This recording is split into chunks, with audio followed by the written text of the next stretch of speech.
cerita legenda ternyata tak hanya melingkupi masyarakat Indonesia, namun di beberapa negara juga memiliki kisah masing-masing seputar mitos yang berhubungan dengan benda yang diyakini dapat dijadikan alat sebagai penangkal nasib buruk. Beberapa di antaranya masih dipercaya dan digunakan oleh sebagian masyarakat. Dan berikut On The Spot telah merangkumnya dalam 7 mitos benda penangkal nasib buruk.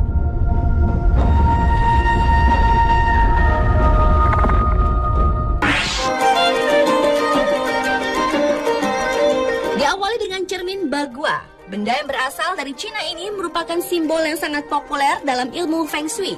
Dan cermin berbentuk persegi 8 ini diyakini memiliki petuah tersendiri bagi pemilik rumah atau kediaman yang menempatkannya pada pintu masuk ke pintu utama.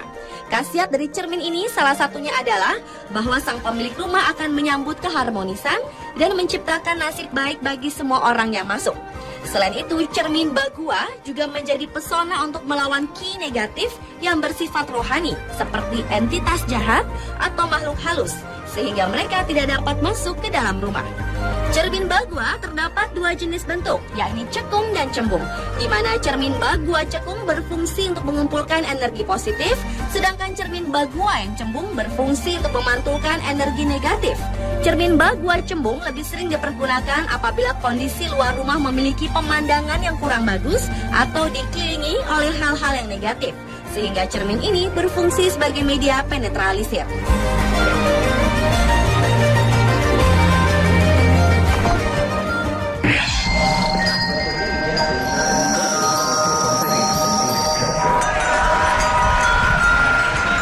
Benda selanjutnya adalah wind chimes atau lonceng angin. Selain menghasilkan suara yang indah, wind chimes juga dipercaya dapat menjadi salah satu alat untuk menakut-takuti roh-roh jahat. Lonceng angin modern memiliki asal-usul dari lonceng angin di India yang kemudian diperkenalkan ke Cina, di mana benda ini akhirnya juga digunakan untuk melindungi rumah. Dan lonceng angin juga dipercaya menjadi salah satu cara pengobatan terbaik untuk membuyarkan energi negatif yang berbahaya yang disebabkan oleh pengaruh buruk yang keluar masuk ke ruangan, membawa bencana, kemalangan, dan kecelakaan dimanapun mereka tinggal sementara. Namun lonceng angin kaca di Jepang yang lebih dikenal sebagai furin diyakini masyarakatnya dapat membawa keberuntungan bagi pemiliknya. Lonceng angin biasanya berupa lempengan-lempengan logam tipis atau keramik yang bila tertiup oleh angin akan menciptakan suara yang merdu karena lempengan itu saling mengenai satu sama lain.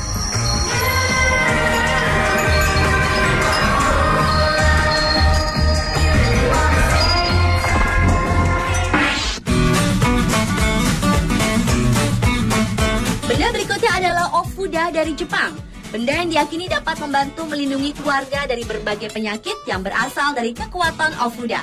Ofuda sendiri merupakan jimat yang berbentuk secari kertas atau sepotong batang kayu yang bertuliskan nama dewa atau kuil Shinto yang membuat jimat tersebut. Biasanya ofuda ditempel di pintu, gerbang, tiang, atau langit-langit dengan tujuan agar tempat yang ditempeli ofuda tersebut terlindung dari bencana.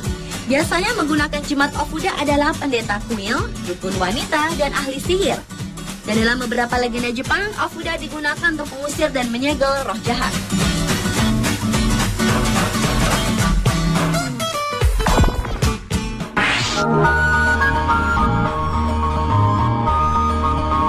Berlanjut ke mitos benda selanjutnya, mezuzah. Mezuzah adalah sepotong perkamen yang mengandung ayat-ayat doa yang ditulis dalam bahasa Ibrani. Mezuzah ini digulung dan dilekatkan ke kusen pintu dengan posisi diagonal. Menurut kepercayaan Kabalah atau mistisisme Yahudi, mezuzah diyakini dapat menangkal roh jahat yang ingin masuk ke dalam rumah. Dan konon barang siapa yang memasang benda unik tersebut diyakini akan dilindungi sepanjang waktu. Mezuzah kebanyakan diimani oleh orang Yahudi sebagai sebuah jimat keberuntungan, sehubungan dengan keadaan orang Israel di Mesir di masa Naf Mosyeh di masa lalu. Akan tetapi, mezuzah bukanlah jimat, melainkan sebaliknya. Benda ini hanya merupakan benda pengingat penganutnya kepada perintah-perintah Sang Pencipta.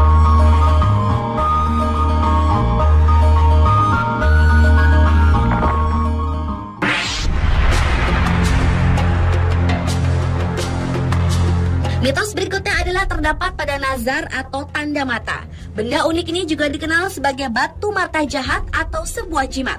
Bagi masyarakat Yunani atau Turki, biasanya benda ini digunakan untuk menangkal dari kejahatan mata yang dapat menyebabkan cedera atau nasib buruk bagi seseorang yang menjadi targetnya karena alasan iri atau tidak suka.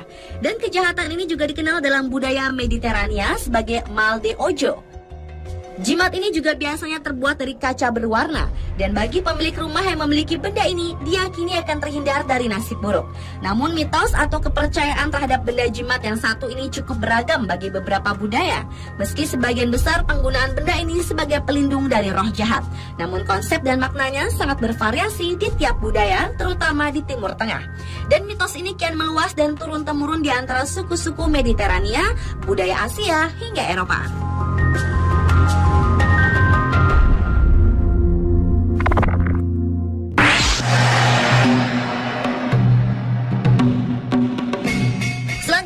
Pintu dewa. Benda ini merupakan sebuah dekoratif kain Cina yang biasa ditempatkan pada setiap sisi pintu masuk rumah dan kuil yang dipercaya dapat mengusir roh-roh jahat yang masuk. Dewa pintu tersebut sebenarnya adalah potret dari dua jenderal, Qin dan Yuqi Jingde Subao, yang hidup pada masa Kaisar Tang Taizong. Dewa pintu adalah karakter dewa yang umumnya dikenal dalam kepercayaan tradisional populer Tionghoa. Walaupun hanya merupakan dewa dengan derajat relatif lebih rendah dibandingkan dewa-dewa rumah lainnya, namun sebenarnya sejarah dewa pintu justru lebih tua dibandingkan beberapa karakter pendewaan lainnya. Legenda mengenai dewa pintu yang lebih akurat adalah di zaman dinasti Shang, di mana dewa pintu berawal dari kepercayaan tradisional di Tiongkok sebelum munculnya agama. Raja-raja dinasti Shang menjadikan pintu sebagai satu objek dari 5 objek penghormatan pada masa itu. Dan kepercayaan tradisional Tionghoa menganggap bahwa setiap benda mempunyai rohnya sendiri-sendiri. Dewa pintu lebih jauh merupakan bentuk penghormatan keempat, yaitu penghormatan pada benda-benda yang dipilih karena merupakan bagian dari rumah tempat tinggal yang sangat penting dan simbol perlindungan terhadap ancaman dari luar dan dilewati setiap hari. Serta pintu yang nyata dianggap hanya melindungi dari makhluk yang nyata.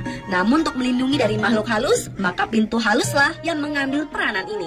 Hingga kini keyakinan terhadap hal tersebut tetap tertanam pada kebanyakan warga Tionghoa, dan mereka selalu memajang kain bergambar kedua jenderal yang disebut dewa penjaga pintu ini secara berpasangan dan harus ditempatkan saling berhadapan, terutama pada saat malam Tahun Baru Imlek.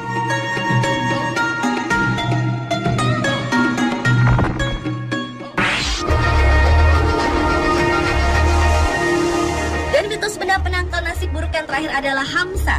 Hamsa atau tangan Fatima atau Hand of Fatima adalah sebuah jimat yang berbentuk telapak dengan simbol mata di tengah. Dalam bahasa Arab dan budaya Berber, benda ini diyakini untuk mengusir mata jahat, tatapan berbahaya yang dapat menyebabkan penyakit, kematian, atau nasib buruk.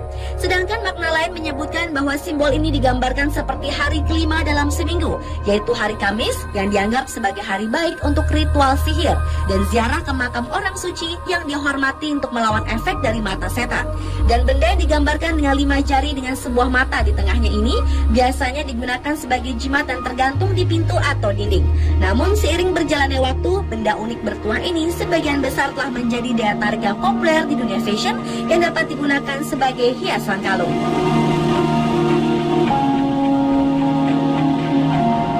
Pemirsa, itulah ke-7 mitos benda penangkal nasib buruk versi On The Spot.